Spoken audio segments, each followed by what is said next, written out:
Saint Lucia's water supply remains under pressure as the island continues to experience the effects of a prolonged dry season. According to the Water and Sewage Company, WASCO, officials say the influence of El Niño is expected to extend the dry conditions, creating further challenges for water availability across the country.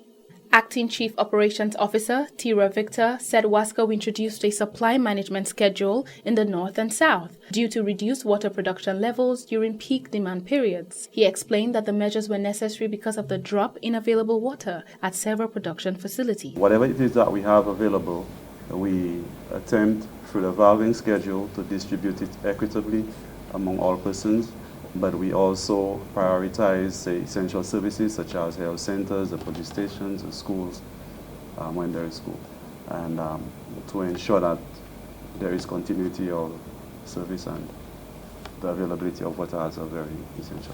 While water levels at the John Compton Dam remain stable at about 333 feet during June, some areas continue to face difficulties. In Babonneau, reduced water sources have forced WASCO to temporarily close the treatment plant at times, while parts of the south, including Pasias, still require water trucking and adjustments to supply. Pasias is a very important area when we look at what is happening there right now.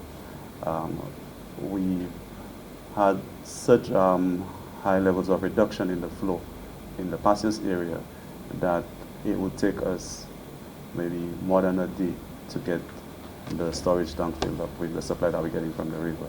So when the tank is filled up, then you do distribution to one area because we cover the Mon Repos and Patience, Lombard, all these areas. So when it takes you about a day and a half to fill up that tank and then to distribute it to one person, to one area, and then you have to wait another day and a half before the tank fills up again to distribute to another section. This is what is happening in the Patience area.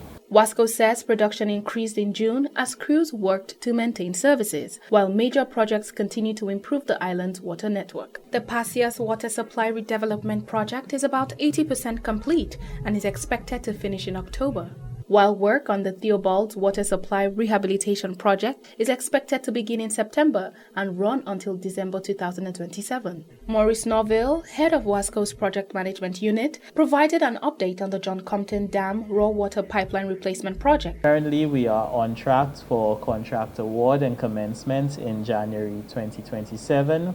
We're estimating that this project will take approximately 2.5 years to complete, so that project will be completed sometime in the middle of 2029.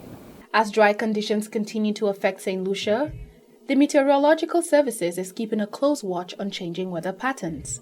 Director of Meteorological Services, Vigil Saltibus, provides an outlook on what residents can expect in the months ahead. We do anticipate that this El Niño event is going to influence temperatures, and therefore we're going to get hotter temperatures.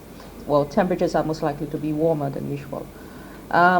Rainfall activity, we've already begun the year drier than usual with rainfall, observed rainfall totals being less than normal.